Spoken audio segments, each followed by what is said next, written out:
Nós continuamos no livro dos Salmos, e eu confesso que não foi planejado assim, mas decidi continuar, porque na semana passada, quando estivemos visitando esse livro, me chamou muita atenção o que o livro de Salmos, o saltério hebraico, representa para nós, na prática da vida cristã, representa para a nossa fé. Atanásio, um pai da igreja, assim considerado, teólogo dos primeiros séculos da igreja cristã, disse que, enquanto a maioria das escrituras tratam do que Deus fala conosco, nos Salmos nós temos ferramentas, nós temos instrumentos que falam por nós. Deus fala conosco através das Escrituras, mas na maioria delas, pensou Atanásio, os Salmos, de um modo especial, falam por nós.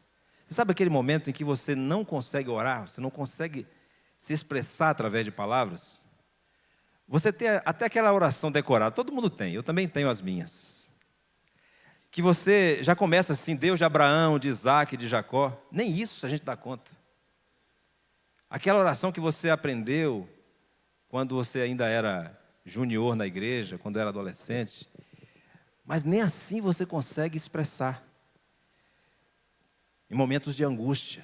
Nesse momento você tem orações que já estão na palavra de Deus e que tem esse propósito de mediar a sua comunicação. Você pode usar aquelas palavras, são palavras de Deus, mas para que você expresse diante de Deus aquilo que você está sentindo. É interessante notar que a maioria dos salmos é de um tipo difícil de classificar, mas normalmente é identificado como salmos de lamento ou de confiança. E para a gente não ficar em cima do muro, a gente diz assim, salmos de lamento confiante. Os irmãos sabem o quanto eu prego sobre lamentos, né? Já corro o risco até de ser identificado como pastor das lamentações. Mas 60% dos salmos, isso não é pouca coisa, a maioria dos salmos, tratam desse tipo de oração, onde se expressa um lamento e ao mesmo tempo se afirma uma confiança em Deus. Por isso que o grande reformador João Calvino disse sobre os salmos que eles são uma espécie de anatomia de todas as partes da alma humana. No século XVI, ele já tinha essa percepção de que Deus providenciara na sua palavra uma forma de nós conhecermos as nossas emoções e de sermos capazes de expressá-las diante de Deus. Uma anatomia da alma. O livro de Salmos é como se nós estivéssemos diante de um espelho, mas não um espelho para refletir a nossa aparência física, mas a nossa condição emocional, que é algo muito mais profundo. Os Salmos expressam, então, meus amados irmãos, a dimensão humana da fé. É claro que nós temos a dimensão espiritual. É claro que nós precisamos de convicções de fé. Nós precisamos confessar, afirmar, nos posicionar como crentes. Claro, na certeza da presença de Deus, de suas promessas em nossa vida, como nós cantamos aqui, das chuvas de bênçãos que Ele derrama sobre nossas vidas. Mas isso está numa dimensão espiritual, invisível, da nossa conexão com Deus. Mas existe uma dimensão humana. E os salmos expressam essa dimensão visceral da fé, que só nós conhecemos, e às vezes nem nós mesmos conhecemos, porque muitas vezes não nos reconhecemos. Sentimos determinadas emoções, um medo avassalador, uma raiva que dá vontade de matar. Não diga que não, porque isso é verdade. E a gente, é claro, dentro da civilização ocidental, nós tememos o sistema jurídico, então a gente não mata fisicamente, mas às vezes mata no coração, cancela, simplesmente joga na lixeira e evita e não busca o relacionamento porque fomos magoados, porque fomos feridos.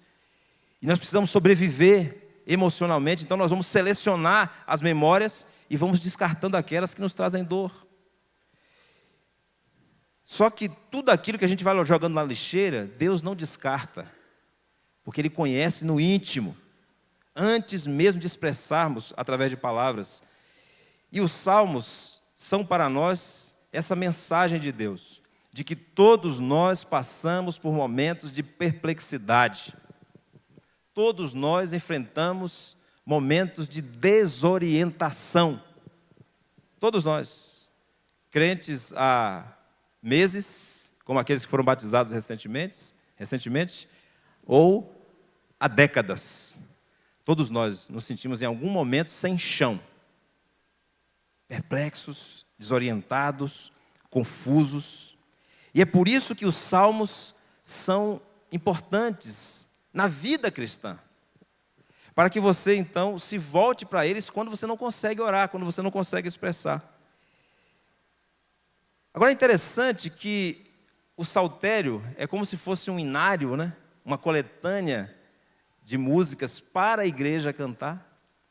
E aqui há também um recado, não só para nós, um convite para uma fé autêntica, para uma adoração sincera a Deus, mas também coletivamente, como igreja, para que nós possamos abrir espaço, inclusive em nossas celebrações, para esse tema que nós estamos cantando hoje, por exemplo. Posso clamar, eu acredito, eu estou passando por um naufrágio, eu estou atribulado.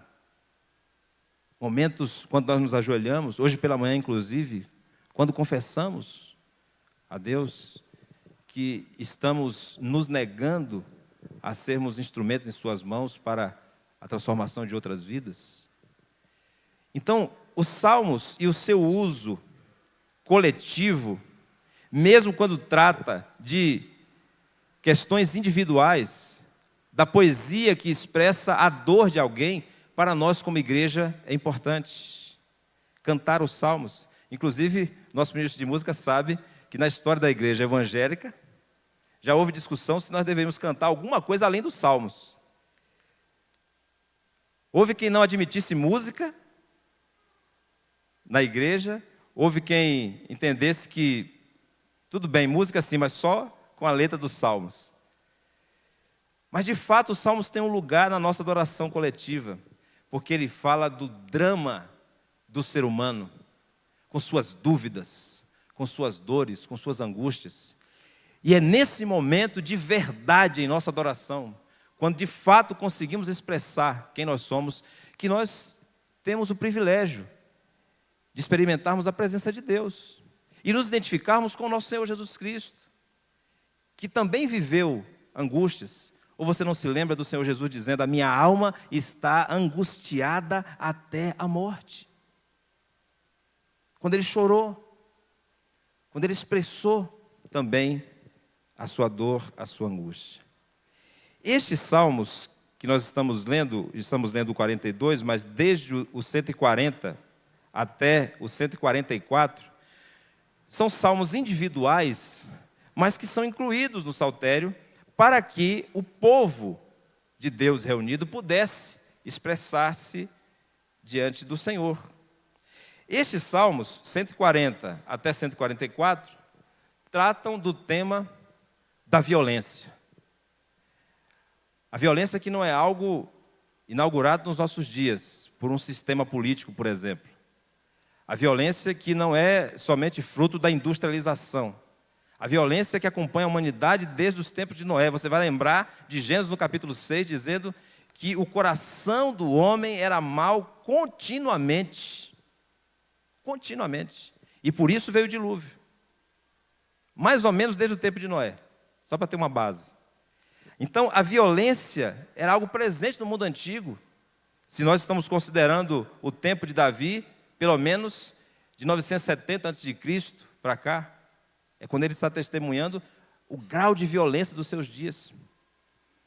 Mas é interessante que, nesse momento que o salmista está expressando os seus temores, as suas queixas, diante da perseguição, diante da opressão, da violência que estava sofrendo, nós encontramos, ao mesmo tempo, a expressão das suas emoções.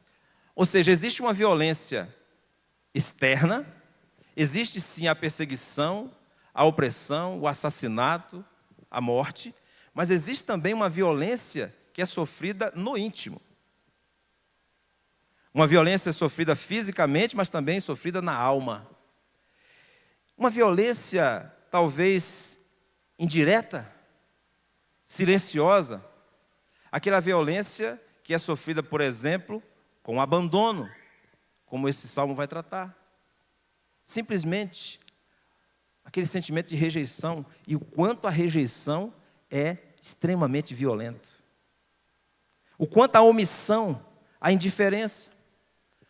O quanto muitas vezes uma presença que não é violenta explicitamente, de forma direta, mas na própria casa, no próprio lar, onde não há um episódio em que seja necessário chamar a polícia, mas existe uma presença opressora, silenciosa. E aqui nós encontramos no Salmo 142 a expressão interior dessa violência que foi sofrida. E um clamor pela ação de Deus, pela sua presença. Nós podemos entender um pouco do contexto deste Salmo 142, se tomarmos como pista um título que foi dado a ele, e aí há discussão se está no original ou não, mas a indicação de que é um salmo didático de Davi, e que foi uma oração que ele fez quando estava na caverna. Isso nos leva ao primeiro livro de Samuel, capítulos 22 a 26, ou ele estava na caverna de Adulão, logo que ele começou a sua fuga diante da perseguição de Saul, ou naquela região onde haviam muitas cavernas. Então, nós estamos localizados aí no momento antes da coroação de Davi, ele já ungido rei, mas diante de um rei que deveria ser deposto, mas um processo havia sido iniciado. E houve uma reação violenta de Saul contra o novo rei escolhido por Deus, que era Davi, na verdade, o único que foi escolhido por Deus para reinar eternamente. Na sua descendência vem o Messias, como nós sabemos. Então Davi está fugindo. E aqui nós encontramos algumas palavras nesse texto. Eu quero chamar a sua atenção agora para o texto, porque aqui há um roteiro para entendermos o significado e a importância desse tipo de expressão diante de Deus. O versículo 1 fala em clamor. Ele diz: ao Senhor ergo a minha voz e clamo. Aqui o texto está falando de um grito. Eu oro em voz alta, eu expresso o meu clamor. E a parte B diz: eu suplico ao Senhor.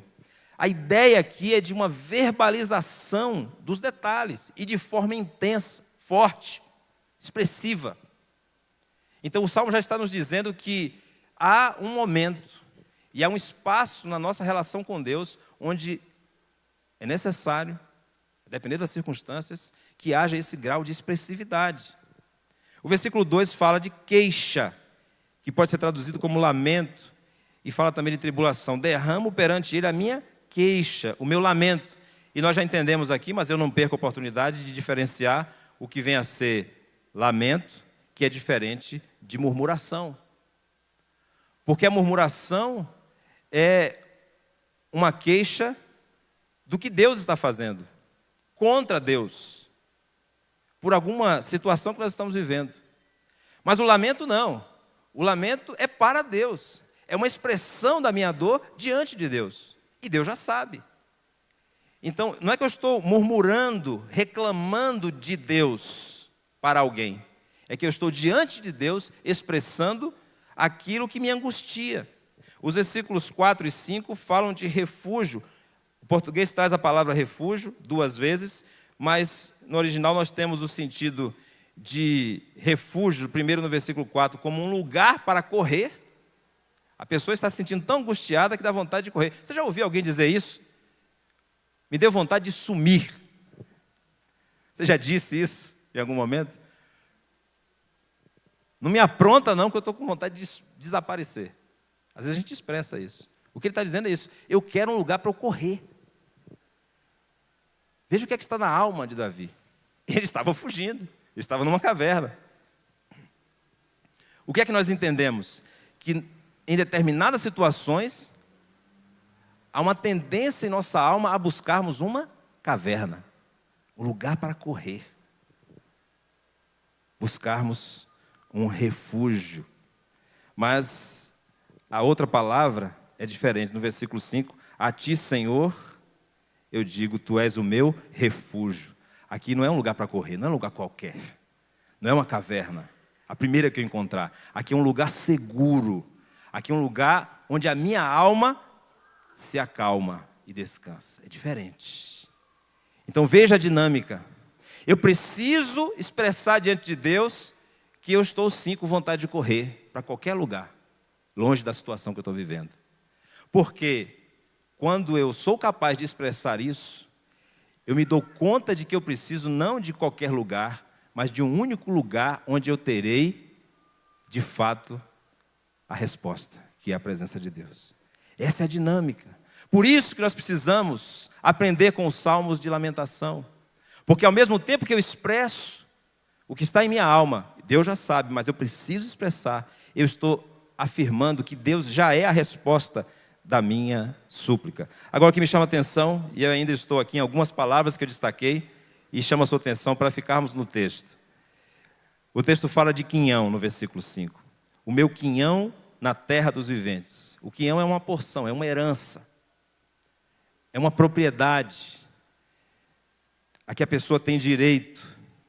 E que o salmista está dizendo é que quando ele não tem mais nada, quando ele não tem mais segurança alguma em nenhum aspecto da sua vida, ele tem no Senhor a sua herança. A referência direta para isso aqui está lá no Pentateuco. E eu destaquei pelo menos no livro de Josué, capítulo 18, versículo 7, quando diz que os levitas não tinham herança, porque a sua herança era o Senhor. Logo essa tribo, que era uma tribo sacerdotal, que vivia para o culto ao Senhor, com essa providência, Deus nos ensina que a nossa herança é Ele. Ele é o nosso quinhão, é a nossa proteção. Nós aprendemos então com este salmo, e com estes salmos de lamento, que se associam a ele, que precisamos expressar a nossa aflição. É uma necessidade, não podemos fugir dela. Devemos expor a nossa angústia diante do Senhor. Isso deve ser parte da nossa vida espiritual, parte da nossa vida cristã, como um hábito, não apenas como um momento, porque veja bem, se você não exercitar isso, você não educará as suas emoções. A gente pensa muito em educação do intelecto, da cognição, do racional, mas nós precisamos também educar as nossas emoções. Precisamos sentir e saber o que nós estamos sentindo e expressarmos o que nós estamos sentindo de maneira adequada. Mas para isso, nós precisamos criar um hábito. Só que nesse estilo de vida maluco da nossa sociedade, nós não temos tempo para praticamente nada, a não ser para produzir, para dar uma resposta social. Nós não temos tempo para o diálogo, nós não temos tempo para o discipulado, nós não temos tempo para a amizade. Então nós não vamos aprendendo, não vamos educando as nossas emoções. E aí vem aquele capítulo da novela e você chora e desaba e não sabe por que está chorando. Aí vem aquela cena, ou aquele cachorrinho, ou aquela criança, e você simplesmente se descontrola. Por quê? Porque existe uma demanda. Porque você não aprendeu, você não sabe nem que emoção está sentindo, se é medo, se é raiva, se é culpa. Está tudo em desordem. E você não aprendeu a identificar. Por que os salmos são importantes? Porque nós precisamos expor a nossa aflição, aquilo que nos angustia. Agora, eu entendo que nós não podemos expor para qualquer pessoa. Não podemos. Precisamos ter todo o cuidado. Porque nos relacionamentos interpessoais, nós precisamos de oportunidades e de relacionamentos restritos. Penso eu que ao longo da vida, não mais do que 2 ou 3 pessoas ao longo de uma vida inteira. Serão pessoas que lhe conhecerão em profundidade. Aí você já está contando a esposa ou o esposo, que é o nível mais profundo, um amigo, outro no máximo, ao longo de toda a vida, para que você consiga expressar e ter a certeza de que foi compreendido, de que você conseguiu comunicar. Mas não é para qualquer pessoa. Não podemos expor. Cuidado com o hábito de você sair contando a sua vida para todo mundo. Cuidado com o hábito de você chegar na manicure, no carrinho do cachorro-quente, na fila da lotérica, e você simplesmente começa um diálogo com a pessoa, daqui a pouco ela já sabe como é que está a vida do seu filho, como é que foi o seu casamento, como é que é o seu projeto de vida. Porque é uma expressão, mas é uma expressão num contexto inseguro, e você pode se expor, e o resultado disso pode levar você a se aprofundar ainda mais na crise que você está vivendo, tentando sair dela. Não pode ser para qualquer pessoa. Não pode ser em público frequentemente, ou pelo menos sem que você tenha consciência do que está fazendo. É por isso que nós, ministros da igreja, e pelo perfil ministerial, pastoral dessa igreja, nós temos todo o zelo para que não haja incentivo à expressão das emoções coletivamente. Veja bem, não haja incentivo da nossa parte. Por quê? Porque a emoção tem que ser natural. Também não há restrição. Ninguém vai procurar você e dizer assim, olha, para de chorar, porque você não pode chorar na presença do Senhor, não. Se o choro aconteceu, naturalmente, expresse diante do Senhor.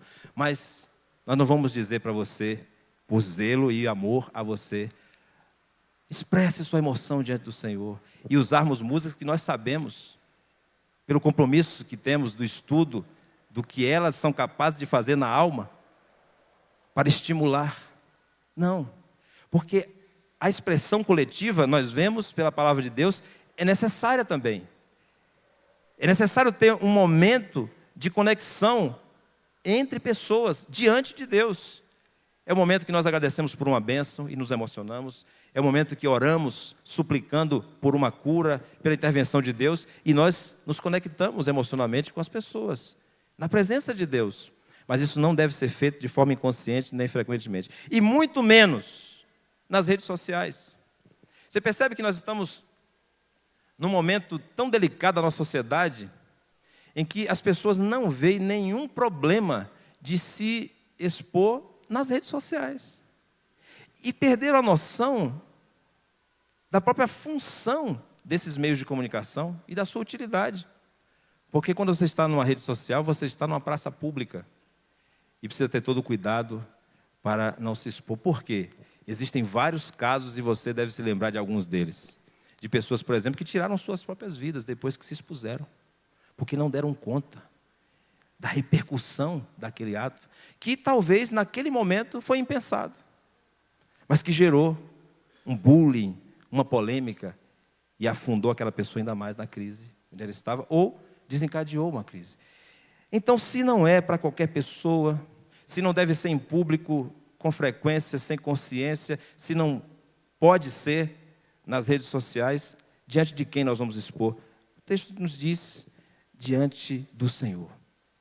Nós devemos expor a nossa aflição, a nossa angústia, na presença do Senhor. Por quê? Por uma razão que nós encontramos nesse salmo através do testemunho de Davi. Porque quando expomos a nossa aflição diante do Senhor, nós experimentamos restauração e reorientação. Restauração no aspecto sobrenatural, a cura que vem pelo poder do Espírito Santo de Deus. E reorientação, de um modo consciente, porque nós passamos agora a aprender a lidar com nossas emoções e a agir de acordo com a palavra de Deus. E aqui nós estamos, meus irmãos, diante de um ponto da nossa experiência de fé que a gente chama de paradoxo. Porque Deus nos orienta pela sua palavra a expormos a nossa aflição em oração, enquanto a sua palavra nos diz que Ele já sabe o que nós sentimos e o que nós pensamos. Veja, Deus nos diz que conhece as nossas necessidades. Mas ao mesmo tempo ele diz, peça, ore incessantemente, seja perseverante na oração. Nosso Deus nos conhece, mas Ele quer aprofundar o relacionamento conosco. Então Ele diz, expresse as suas emoções. Expresse as suas emoções diante de Deus, exponha a sua aflição, a sua angústia diante do Senhor, porque quando você faz isso, o texto nos diz que você encontra força em meio à fraqueza. Quem de nós pode dizer que é forte o tempo todo? É claro que nós precisamos segurar a barra. É claro que nós precisamos ter determinação, força de vontade, perseverança, seja como for que você venha chamar. Mas nós sabemos que tem momentos que a nossa fraqueza é revelada. É o que o salmista está dizendo. Ele está diante da violência, ele está diante da perseguição. O Salmo 140, versículos 8 e 9 diz, não conceda, Senhor, ao ímpio os seus desejos, não permitas que vingue o seu mau propósito. Se exaltam a cabeça os que me cercam, cubra-os a maldade dos teus lábios. Ele está diante de homens maus, homens perversos, que está perseguindo. Saul quer simplesmente matá-lo, destruir a sua vida. Ele está cercado de inimigos por fora. E como é que sua alma está? Se sentindo fraca. E ele diz então, no versículo 3, no versículo 6, que sente se esmorecer o espírito e sente que está fraco. Atende o meu clamor, pois eu me vejo fraco, diz o versículo 6. Todos nós experimentamos momentos de fraqueza. E nesse momento, quando expomos a nossa aflição diante do Senhor, nós somos fortalecidos. O apóstolo Paulo viveu aquela experiência do espinho na carne, você deve se lembrar. 2 Coríntios 12, 9, quando ele diz que naquele momento de maior fraqueza, a graça do Senhor foi suficiente. Qual foi ou qual tem sido o seu espinho na carne? O momento que revela a sua fraqueza. Talvez quando você está diante da investigação de um caso de saúde e você vai fazendo exame, depois de exame, depois de exame, e depois descobre então que tem uma situação diante de si que a própria medicina ainda não conseguiu ter uma resposta mais eficaz. Um diagnóstico que leva você a sentir a fraqueza do seu corpo, da sua humanidade. O que dizer de momentos de fraqueza quando estamos diante de uma perda? Porque simplesmente aquela pessoa que nós amamos, simplesmente aquela pessoa que constituiu a nossa história junto conosco, não está mais ao nosso alcance, não está mais perto. E nós nos sentimos fracos, o que fazer? Talvez, eu digo como pai, uma experiência que mais revela a fraqueza humana é quando nós estamos diante da enfermidade de um filho. Porque diante da enfermidade de um filho, você que poderia dar a vida por ele, nem se fizesse isso, seria capaz de reverter aquela situação. Você se sente completamente fraco. O que fazer? Expor diante do Senhor a sua aflição. Apresentar diante do Senhor a sua queixa. Senhor, por que isso está acontecendo comigo? Senhor, o que é que eu faço agora? Eu estou desorientado. Expressar diante do Senhor a sua fraqueza e afirmar ao mesmo tempo que o Senhor é aquele quem lhe fortalece.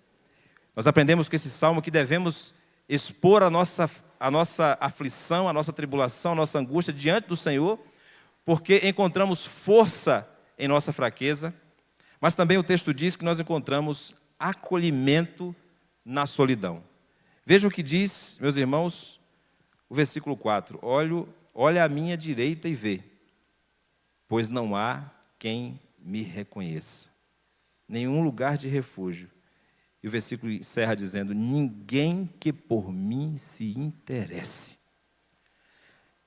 A solitude é uma prática necessária para a maturidade de qualquer um de nós. Aprender a estar só.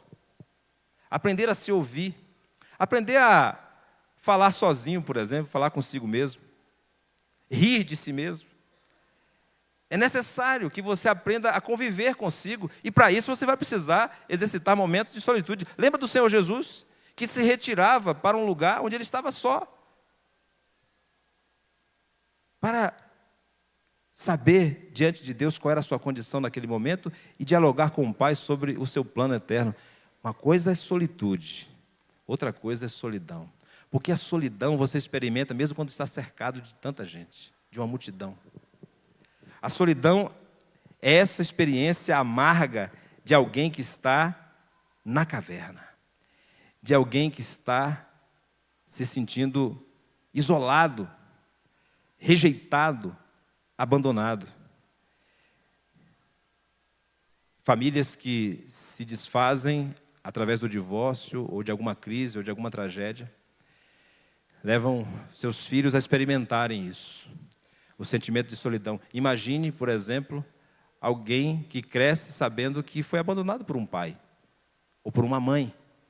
Esse sentimento está sendo expresso aqui por Davi, provavelmente, como alguém que está sendo perseguido, alguém que está sendo rejeitado e ameaçado de morte. E ele diz, não há ninguém ao meu lado, não há ninguém do meu lado direito, que é o lugar onde se posiciona aquele que defende no tribunal, ou aquele que está ali para apoiar, o amigo, não tem ninguém. Mas quando nós estamos na caverna, quando nós estamos nos sentindo sós, nós temos um privilégio de conhecermos a presença de Deus de uma forma tremenda. Vejam um salmo paralelo ao 142, Salmo 57, versículo 1, quando, no mesmo contexto, Davi diz, tem misericórdia de mim, ó Deus, tem misericórdia, pois em ti a minha alma se refugia. Vejam que as palavras são semelhantes. E aí ele conclui o versículo dizendo, à sombra das tuas asas me abrigo, até que passem as calamidades. Vejam como essa experiência de expressar a sua angústia, a sua aflição, a sua dor diante de Deus, proporciona a você o privilégio de ver sendo transformada a caverna no lugar de abrigo com as asas do Senhor sobre você. A caverna se transforma em asas de abrigo, onde Deus está lhe protegendo. No momento em que você está acompanhando o ente querido no hospital, no momento em que você está diante do sepultamento daquela pessoa que você mais amava, no momento em que você está vivendo uma crise financeira que você não tem nem noção de como começou, mas você sabe que não terá condição de sair dela sozinho. Nesse momento, nessa caverna, você precisa exercitar esse hábito de expressar a sua aflição diante do Senhor, porque Deus realiza o milagre de levar você a experimentar um abrigo debaixo das suas asas. Louvado seja o seu nome.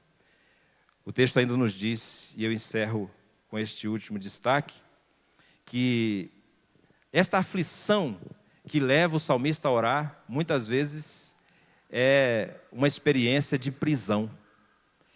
E aqui o nível é mais profundo e nós não conseguimos nem traduzir de uma forma tão clara, mas o versículo 7 diz, tira a minha alma do cárcere, para que eu dê graças ao teu nome.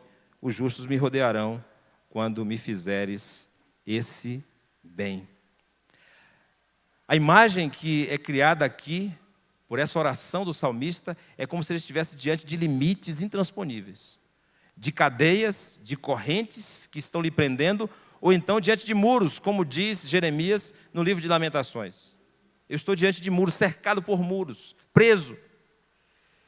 E meditando no que viria a ser, na possibilidade do que essa experiência significa, imagino que seja aquela prisão na sua mente, de experiências amargas, de rejeição, de abandono, de mágoas que você carrega e que de alguma forma lhe aprisionam. Você não consegue sair dali, você sempre volta para ali. E eu me lembro de um momento no início do ministério, em uma determinada cidade, nós estávamos no retiro espiritual de uma igreja e uma senhora, membro daquela igreja, na época com 80 anos, me pediu para orar com ela, porque ela queria compartilhar uma situação. Eu lembro que nós sentamos próximo de uma piscina, coloquei a cadeira de frente para dela e ela começou a falar. E ela começou a falar de uma experiência que já havia acontecido há mais de 30 anos. O marido dela começou a frequentar a igreja com ela e ela tinha sinais de que ele queria também se tornar um discípulo de Jesus. E ela estava muito feliz.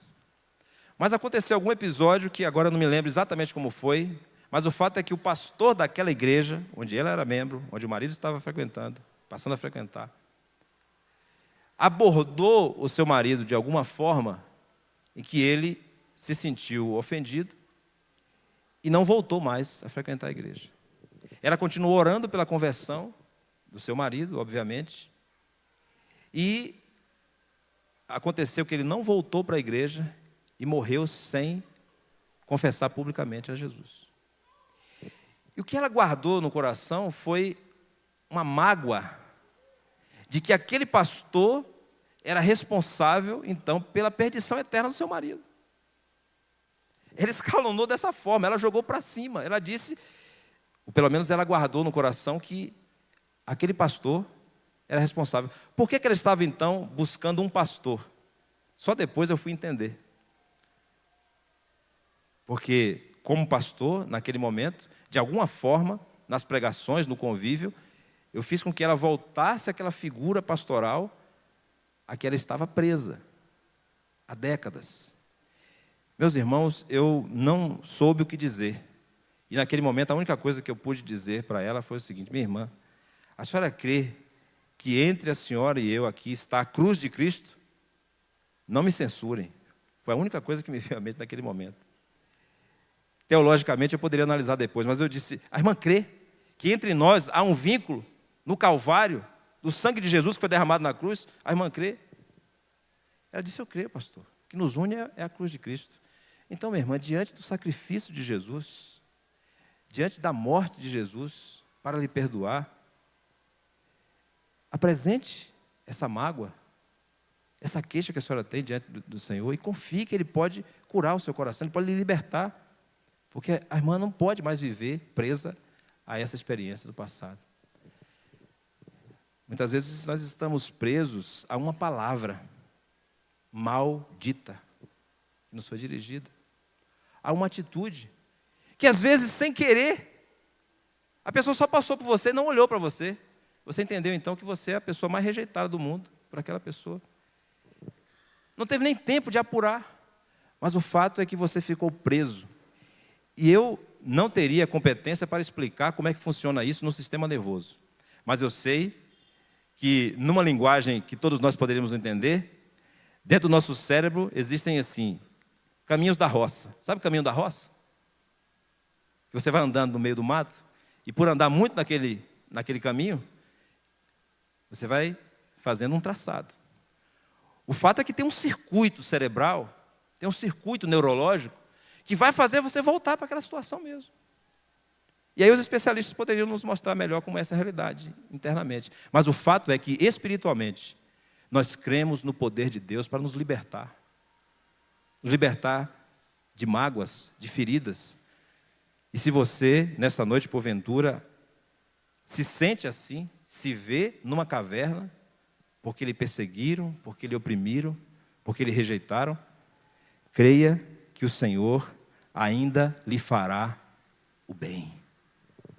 O Senhor lhe fará bem. Veja como termina esse versículo.